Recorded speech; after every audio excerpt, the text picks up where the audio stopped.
기억력 장애, 즉 치매에 대해서 알아보도록 하겠습니다. 치매는 제일 많은 형태가 알츠하이머병이라는 원인 미상의 신경의 퇴행성 질환으로 전체 치매의 약 50% 이상을 차지하게 됩니다.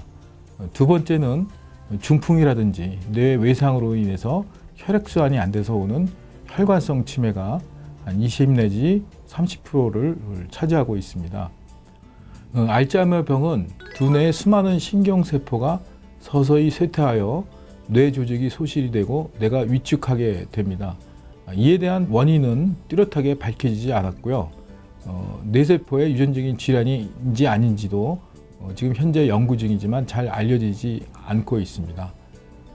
혈관성 치매는 앞서 말씀드렸다시피 중풍이라든지 이런 것 때문에 뇌 안에 혈액순환이 잘 이루어지지 않아서 신경세포가 죽거나 갑자기 뇌혈관이 막혀서 뇌세포가 죽어서 생기는 치매를 얘기합니다.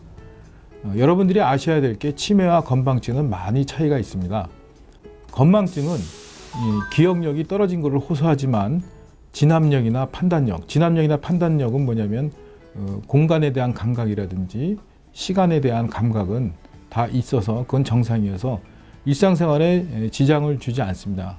그리고 기억력 장애에 대해서는 내가 뭘 잊어먹었다고 얘기할 수 있어서 내용을 기억해낸다든지 힌트를 들으면 금방 기억해내는 것이 건망증입니다. 치매의 경우는 본인이 기억력이 없다는 것을 인지 못하기 때문에 본인이 인지하느냐 못하느냐에 따라서 건망증과 치매는 틀리고요. 또 치매의 경우는 언어 능력이라든지 시공간 파악 능력이라든지 또는 계산력 또는 인격 등의 다양한 정식 능력 장애가 발생함으로써 지적인 기능의 지속적인 감퇴가 일어날 수 있습니다.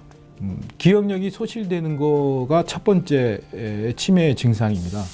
건망증이라면 어떤 사실을 기억하지 못하더라도 힌트를 주면은 금방 기억력을 되살릴 수가 있지만 치매는 힌트를 주어도 모르는 경우가 많습니다.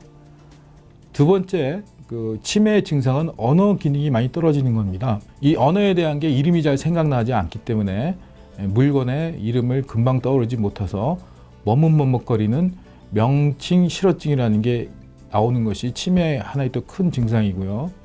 세 번째의 치매의 증상은 시공간 파악 능력이 저하가 돼서 길을 잃고 헤매는 증상이 나타날 수 있습니다. 초기에는 낯선 곳에서 길을 잃는 경우들이 많이 나타나지만 점차 진행되면서 살고 있는 자기 집을 못 찾는다든지 심한 경우에서는 집안에서 화장실이나 안방을 혼동하는 경우도 있습니다. 네 번째 증상은 계산 능력의 저하입니다. 거스름돈과 같은 잔돈을 주고받는데 자꾸 실수를 하게 되고 전에 잘하던 돈이나 통장 관리를 못하게 되기도 합니다. 또 한 가지 치매의 큰 증상은 성격의 변화와 감정의 변화입니다. 매우 흔하게 나타날 수 있는 증상으로 예를 들어 과거에 매우 꼼꼼하던 사람이 대충 일을 처리한다든지 전에는 매우 의욕적인 사람이 매사에 관심 없어지기도 합니다. 또한 감정의 변화도 많이 관찰되는데 특히 치매가 있을 경우에 우울증이 동반되는 경우도 많습니다. 또 같이 수면장애도 생길 수가 있어서 잠을 지나치게 많이 잔다든지 반대로 불면증에 시달리기도 합니다. 그래서 치매에 대한 치매 예방이라든지 치료에 도움되는 것은 첫 번째, 이 머리를 많이 쓰는 게임이라든지 어떤 머리를 많이 독서를 한다든지 그런 게 도움이 많이 되고요. 두 번째는 아까 말씀드렸다시피 혈관성 치매는 우리가 예방이 가능하기 때문에 당뇨나 고혈압이 있는 경우에는 치매가 올 확률이 많습니다. 즉 당뇨나 고혈압이 걸리지 않도록 조심을 해야 되는데 그것이 가장 큰 것은 식생활 습관입니다. 고지혈증이라든지 또 동맥경화, 당뇨가 생기지 않는 제철 과일이라든지 채소, 또 녹황색 채소, 또 오메가3 지방산이라든지 또 동맥경화를 일으킬 수 있는 호모시스틴을 줄일 수 있는 비타민 B군이라든지 비타민 C군 이런 것들이 이런 치매를 예방하는 데 많이 도움이 될 수가 있습니다. 오늘은 기억력 장애에 대해서 알아봤습니다.